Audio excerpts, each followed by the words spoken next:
want to make sure that this is connecting well. I'm using a different channel here.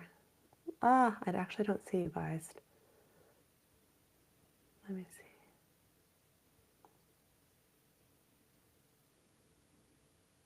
see. Yeah, I'm not seeing it where this is live anywhere. Oh, it's live on Facebook. That's good. Okay, so we're live on one place. Not quite on YouTube yet, I don't think. One second. I'm going to check my YouTube channel. Thanks for bearing with me. I'm Amanda Helen. Welcome in. I've just learned with tech stuff, you just have to be patient, you know? Okay. Yeah, I don't see that it's connected into YouTube. Oh, here we go. This one is.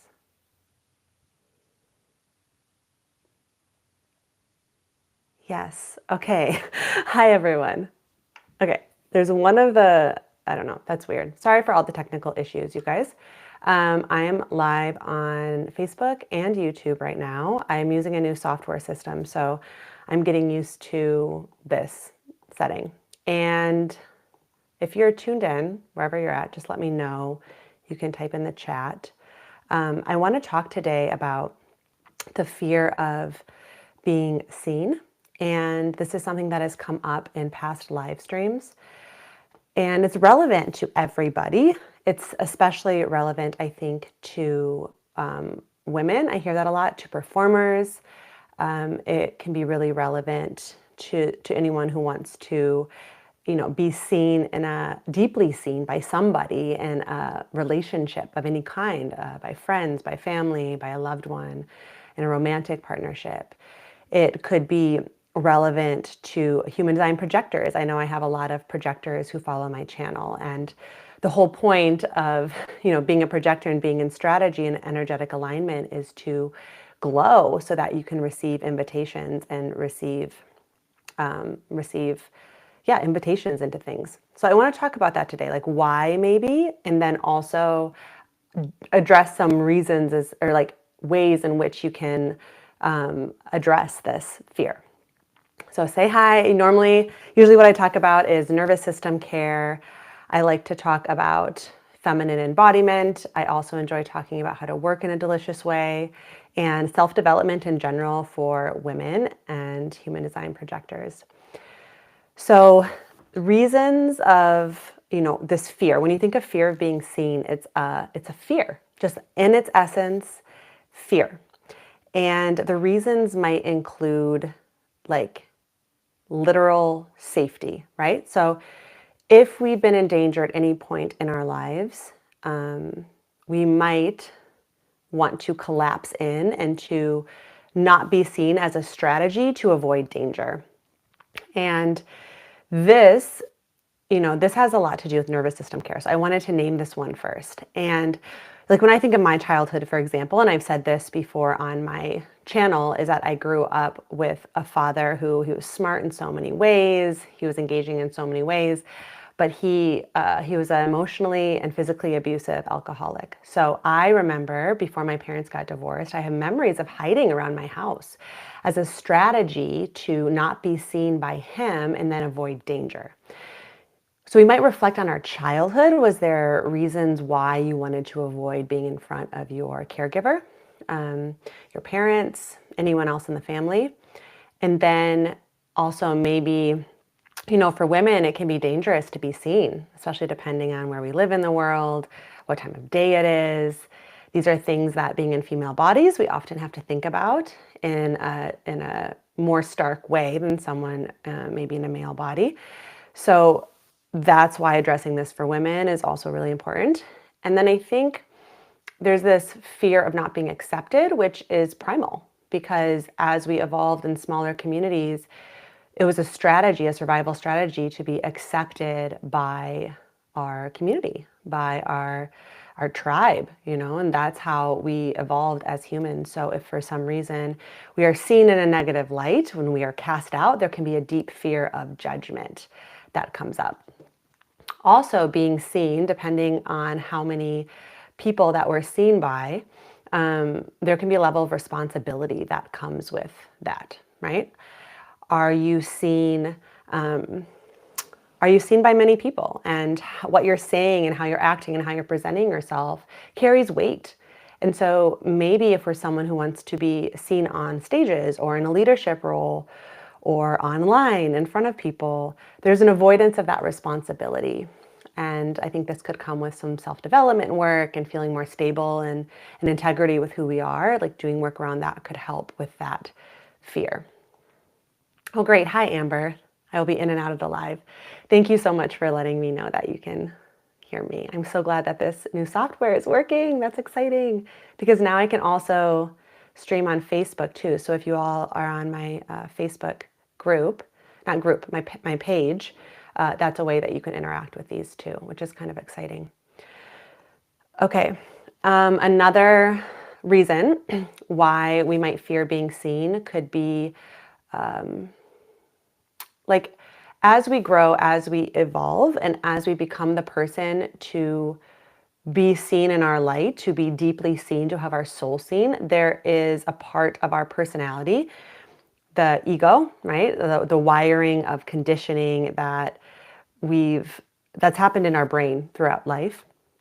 That part of us dies, like actually, or becomes integrated, right? It's no longer the prevalent working model for how we're operating in life. So this is more of like when we're talking about being deeply seen in an intimate way, right? Like looking into someone's eyes and having them see you. And you could argue that some of the best performers or people on stages, they're showing like their deep heart, their deep essence, like who they are. And once, I believe that is the most important element of us, right? We're spirit.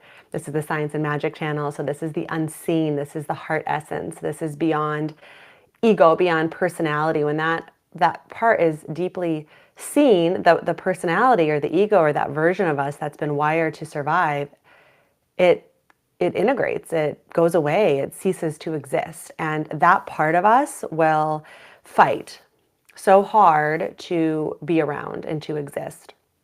So that fear that comes is the fear of death, the ego death. And to deeply be seen, it is important to like honor that ego and honor that personality and that part of us that has helped us to survive up until now, but to also, and to grieve its death. But then once that occurs, it's almost like you can step into authenticity in a new way. And then how you're seen in a deep way by one person or many, the fear can kind of resolve. And then lastly, I think this is a really big one, the fear of being seen in our shadows. So I find that a lot of times people are really scared, and this isn't in a conscious way, but they're scared to show and shine their true light. They're scared to be looked at by people because there's something within them that they haven't accepted within themselves. There's something that they're hiding, and they may not even know what that is.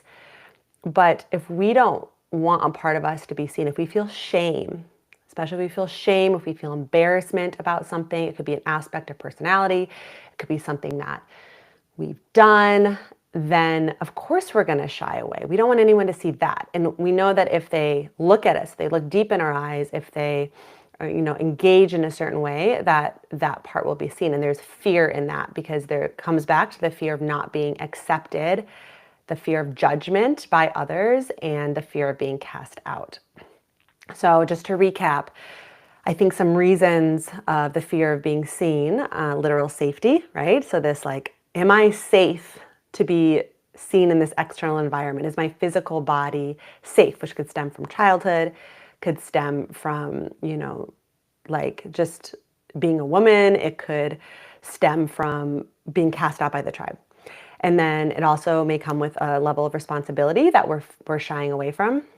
And the fear of being seen could be a cause of the ego fearing death when the reality of who we are is seen. And then also a lack of integration of shadows, a lack of integration of the parts of us that we've shoved into the closet and that we don't want that to be seen. So we would just rather have us not be seen at all. Feel free to you guys to ask questions as I go along and to to interact. I love answering questions. I love hearing how you're receiving this information, what you're thinking. And I will say that I had a live stream planned with this amazing, amazing dancer, mindset coach, Lindsay, and that had to be rescheduled. So I'm going on live solo right now instead of our conversation, but we're going to schedule it for a couple of weeks out. I'm so excited to talk with her. This conversation or this stream will pair well with what we're going to be talking about with her, which is self-worth and confidence. And that is her main focus in her coaching business. She works a lot with dancers. She's an NFL cheerleader. She's amazing. I love how you said that step into a new authenticity. Yes. Because if you think about it, like to really step onto a stage, so we'll use the example of being in front of many people, you almost have to become somebody different. You have to embody somebody different than the version of you that doesn't want to be on that stage. And when you become someone different, there's that inauthentic part of you that's whittled away that ceases to exist. I will tell you that I feel that I have become such a different person. I'm more of me. The ego of me has been carved away having this experience, having a YouTube channel and recording videos and looking at those videos after and hearing my voice and live streaming and having almost that it feels like pressure sometimes to say things in the moment. But the version of me now, 3 years after I launched this channel, is very different than that version of me before. So this personality had to cease to exist, and now I'm here and I feel more me. And I think if you've been following my journey, you can see that in my videos. You can feel that. I'm way more centered in my heart, and I will only continue to do that because I've chosen to live a life of self-development and self-reflection and surrender to God and releasing my personality and integrating fear. Let's talk about how to overcome this. So we've talked about some reasons which can be helpful in and of themselves because we can create consciousness. When we create consciousness around something, it's not like we're at the whim of it. We're not as driven by it, right? We're able to see it from the outside. To overcome, the first thing that's so important here, especially because if you think of the word fear, is evoke safety. Just generalize safety in the body. And that's where nervous system work is so important. So when I gave the example of me as a little girl, scared and hiding as a strategy from my father, especially in the afternoons when I knew he started drinking, I learned to make myself small and to out of sight. That was my strategy. I've done a lot of trauma work around that. And this is where working with a somatic-based therapist, working with a trauma-informed yoga therapist, anyone who's body-based, really. Hypnosis can be really powerful. Working with the subconscious, EMDR, and working with that version of you as a child to integrate trauma and to let the version of you now know that you are safe in this moment and that you don't have to use that strategy anymore. I feel that there was so much of my life where I was generally in a state of fear that hadn't been integrated into my reality. And when I say this integration, actually, you say that as its own bullet point, to integrate the emotion of fear. We're going to stick with trauma work. So if you know you're someone, especially who had an adverse childhood, doing the work, hiring a professional, hiring someone who has a safe nervous system, who is oriented towards body-based sensations and not just talking about things, that will be so, so powerful. I would say the regular engagement of the parasympathetic nervous system response, meaning the rest and digest version. So if we are always in a state of activation, the body doesn't have a chance to regenerate. It's always high alert and hypervigilant. I work with my clients a lot and instilling moments of parasympathetic response into their days. This could look like anything. It's what a lot of my videos are about. So this could be like laying and doing a meditation. This could be going to a restorative yoga practice. This could be smooth and slow movement dancing, whatever works for you. It could be walking in nature. It's not checking out on social media. It's not watching Netflix. It's not zoning out. It's very much checking in, and it's building a relationship with your body and letting your body feel into safety, that in this moment, there is no danger. I don't have to be hypervigilant. At the same time, also having the active engagement of the sympathetic response can tone your nervous system. This means seeking out spaces where you are stressing your body in a controlled environment. Best example I can give is hot and cold, extreme hot and cold therapy. Working with a cold plunge, right? You are literally stressing out your body. I just went into a cold plunge the other week after the first time becoming a mother, and I went in there and I could feel my body just have this response to it, but I just kept saying, like, you're safe, you can exit this whenever you want to. And soon there was this deep peace in my body. And doing stuff like this, it increases your bandwidth for how much stress you can handle by practicing in a controlled environment where you're able to leave whenever you want. Hot sauna can do the same thing. And I would say like a yin yoga practice with a really edgy posture where you're holding the posture in surrender for several minutes, and you want to leave the posture because you're stressed out, because you're sitting with something that feels uncomfortable, but you invite yourself to stay and ride that edge of stress, can be really, really helpful for handling the fear that might come up when you step onto a stage, when you're sitting in front of somebody and they're really seeing you and you want to flee. You're able to acknowledge your stress response and choose to stay because you know that you can handle it. The next would be, heart coherence technique. This is something I've talked about as well. It can be so, so powerful to have a practice to connect you to your heart. There's a lot of research by the Heart Math Institute that share that you can evoke more composure in the body by building an active connection with your heart. I have a heart coherence meditation up on my channel, and anything that connects you to your heart, just dropping your attention into your heart, touching your heart, breathing into your heart. It's that simple. You can also, do a regular heart meditation practice. But what this does is it sends signals up into the brain that turn the frontal lobe on, which is that space underneath the forehead. And when you turn the frontal lobe on, it creates composure and the ability to be with a state of activation in a way that's coherent and clear. When we're stressed, the frontal lobe kind of goes offline, and the survival part of the brain, kind of the limbic system, the back of the skull, right where the neck meets the skull, that's what's primarily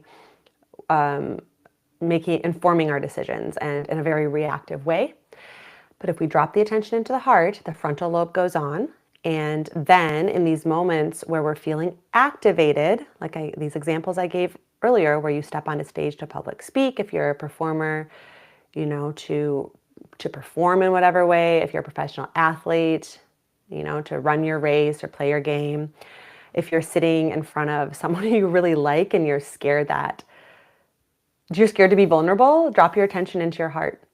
Rather than just flee, drop your attention into your heart, turn that frontal lobe on, and be in composure with your decisions. That can be used in real time. It can also be a practice that you have daily to do a heart connection. So evoking safety is going to be huge, huge, huge here. Okay, I'm going to check quickly on Facebook and just make sure that I'm still live. I think it might have frozen. Feel free to ask questions, you guys. Yeah, I think I am, but I can't see any questions that are coming through. So I'll have to check that out. And I can see you all on YouTube. Okay, so that's good. Welcome in. We're talking about the fear of being seen and how to overcome it. It's very, very common. It's very normal. I wouldn't, feel bad about it. And I think more than ever in our society, we are seen so much on the World Wide Web, right? If we're someone who chooses to post, we have eyes on us like never before. When else did we have access to being seen by so many people in just the click of a button, right? Like even now, I am being seen by all of you who are tuning in live. I can't see you back. So I've had to do a lot of work around this.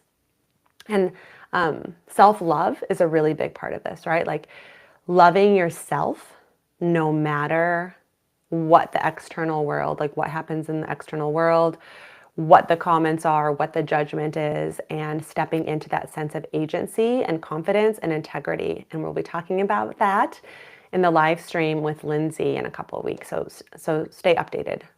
Hit the bell so you're notified. Let's talk about integrating fear. When there's an emotion present, and this is inspired by the work of Dr. David Hawkins, fear is an energetic calibration of a certain amount. And we can move through different energetic calibrations. So after fear on his scale, it's called the map of consciousness. Up from fear is like anger, for example, and up from anger is courage. Fear resonates at a lower vibration. The way to climb up this map of consciousness is not to avoid what you're feeling. In fact, it's to lean into it and to embrace it. To say, thank you for being here. I'm listening to you. You can be here. When fear comes up, just in general, right? It's not even situational based. In this case, we're talking about fear of being seen.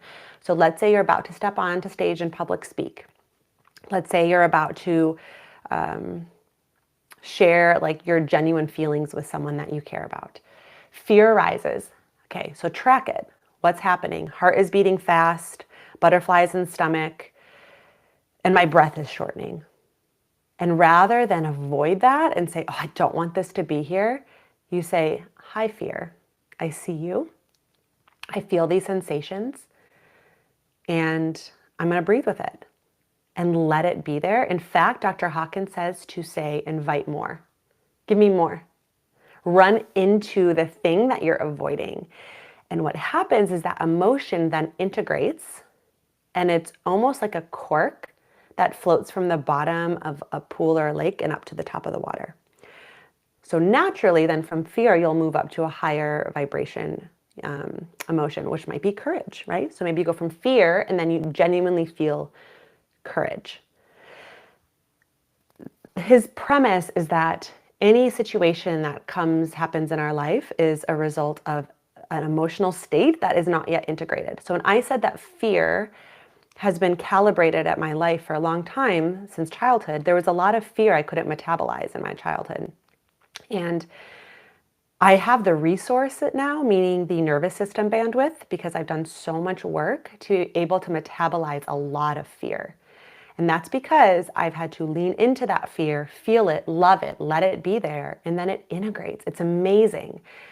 I don't know if this is making sense. Let me know if you have questions. I'm trying to explain it in the best way that I can.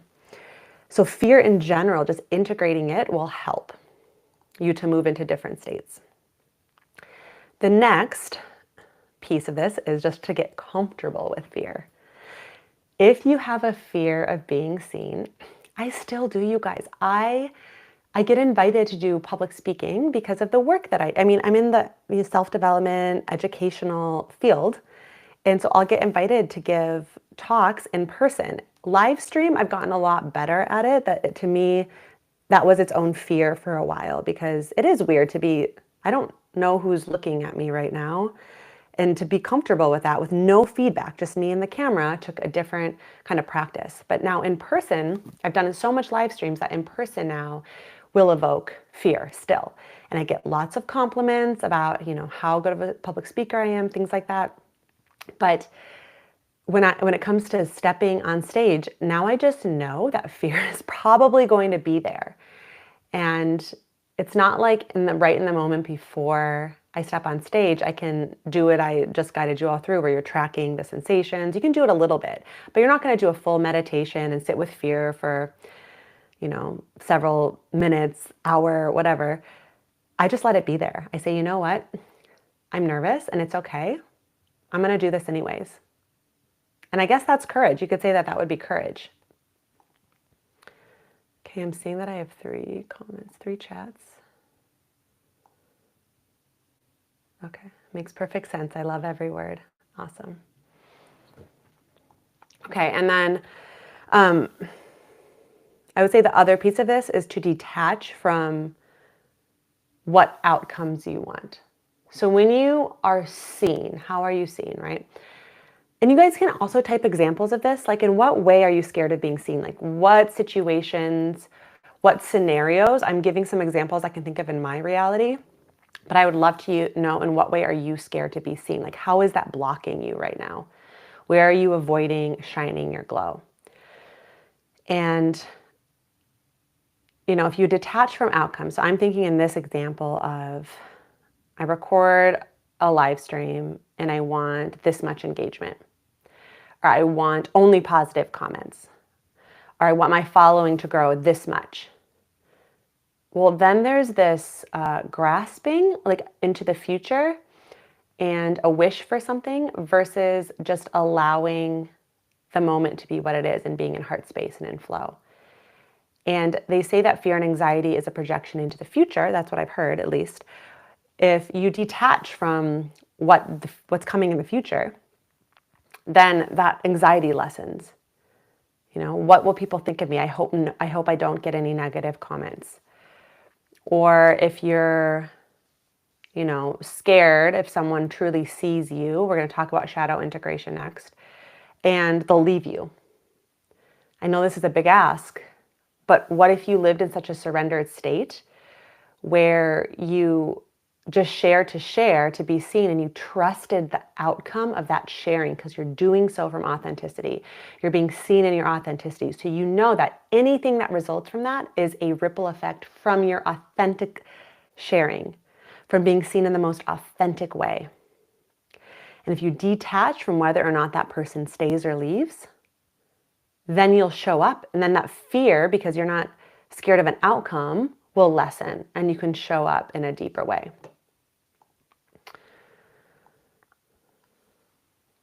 Yes, those sensations in the body are coming. I've been acknowledging them like you, and it's helping. Amazing. I know we talked about that, Amber. It's so, so, so powerful. It's helped me an incredible amount. Hi, Dorota. Thanks for joining. So the next piece of this would be, okay, are we scared of being seen because we are embarrassed or we feel shame about a particular part of us? This is where shadow work is really important. And you could say shadow work goes hand in hand with trauma work, right? It's a spectrum, there's a blend. I'd say trauma work, big T trauma work, is really important to do with a professional, someone who has a solid nervous system, who can hold space for you and is trained to move you through the sensations that come through with past trauma, because that can be overwhelming and it can shift you back into a state of trauma or freeze. But shadow integration is, think of it as like generalized self-love. If there's a part of you that, you see that you don't like when you look in the mirror, and this is so common, especially for women, that they like look in the mirror and they look at all their flaws. Okay, radical self-love. Or if there is a way that you acted that you don't like, and you just stuffed it away so you don't have to think about it or look at it, and you don't own up to your actions, look at what you did and hold it and embrace it and love it, and know that it most likely came from trauma response, from nervous system activation. Right your wrongs and move forward in integrity. Integrate that. I think, and if you're like, I don't know what my shadow work is, one of the best ways that you can do this is look at what bugs you about other people. Write down the things that bug you about other people, or the people in your life that bug you, and then their qualities. Cross out their names and add yourself. And you may say, oh, I'm not like that at all. All of us are everything. Like, we are the full spectrum of human emotions and experiences. So if you don't like someone who's controlling, there's an aspect of you that's controlling that you don't like. And when you learn to accept and understand that the controlling aspect of you is actually a gift in some ways, because everything's kind of a pro and a con, right? Like, the controlling aspect might have helped, your inner child manipulate, right? Controlling can be really manipulative, but manipulate her external circumstances to survive in a world. It can also, so that's a benefit of survival. Controlling could also be, you have agency in every detail of a project, we're controlling in a negative way would be trying to control somebody else and who they are to meet your standards and what you want rather than just letting them go. So I have a whole segment of this in my coaching. There's a book by Debbie Ford called The Dark Side of Light Chasers. And I have that in my Amazon store. So check out my Amazon store book recommendations and you'll find that book there. But she has a ton of exercises to help you do shadow work. I think this and trauma, I feel like, are some of the main roadblocks when it comes to letting ourselves be seen. It just doesn't make sense. If there's something within us that we don't like, why would we want to be seen? That would totally block us from being on stage, or from being seen deeply by someone we care about because we're trying to hide it. And then the other part of this that you could do is to identify with spirit over your personality. So whatever that means to you, right? Like I use the word God, the divine, but if you are scared of being seen in your personality, but you know that there's a greater power, that there's something we're all plugged into that streams through nature, that's coded into this like energetic grid of love, and you know that that's you too, then you know that what you see, you're seeing from that lens of love and that others are seeing you in that, and you can start to be in that frequency and identify that you don't know anything really. Like, do we really know anything? Not too much, right? We know some things with our mind, but then you can go and just have this lightness about it. Like, is it really that big of a deal if, you're being seen in a way you don't want to be seen in? Like, does it really matter at the end of the day? Like, what are we protecting, right? Like, what, if we're fine, if we have a roof over our head and food and water, why is there fear? Like, can we just let ourselves be seen, know that we love ourselves and that everyone else is entitled to their opinion? They're probably tuning in to your frequency based off of their frequency. So it often doesn't have a lot to do with us in general. And just identify with the mystery of life. And this is kind of like detaching from outcomes too, I would say. But that would be the other piece of this. Hi, Jerry. Thanks for saying hi. Okay, so I'm kind of coming to a close with what the notes that I have. This means that you all are welcome to type questions, share your takeaways in the chat. I'm just curious to know, like, this was a requested topic, so I want to know, in what way were you not seen? Or are you scared of being seen? Or maybe you're not scared of it, but maybe you know that you're ready to be seen in this way and you're ready to take the next step. Maybe what the next step is for you, anything around this, I would love to hear from you. And if not, totally, of course, welcome to just, stay and take in the information as well. I'm going to do a review over ways to overcome the fear of being seen. The first is evoking a state of safety in the nervous system through working on capital T trauma, especially from childhood, and also through the active engagement of our fight and flight response under controlled conditions, like hot and cold therapy, yin yoga, doing things that challenge you in a state of being able to walk away when you need to walk away. The regular engagement of the parasympathetic response, the rest and digest, the rebuilding part of the branch. So this could be engaging in restorative activities. And the activation of the heart on a regular basis and in the moment, engaging the heart.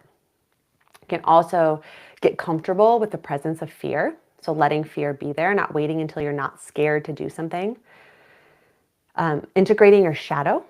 So this is radical self-love. It's working on the judgments that we have against others and thus ourselves, integrating those, loving every single aspect of who we are so that we're not scared that any aspect is seen. Detaching from what we hope to gain from being seen and just letting ourselves be seen in the moment and feeling the gift of that. Not needing an external response to feel like we're being seen in a successful way. And then identifying with God, with the divine, with something bigger over our ego, over our personality, and knowing that at the end of the day, it's not really about us, that, and this is my spiritual belief, but that we are in service of love.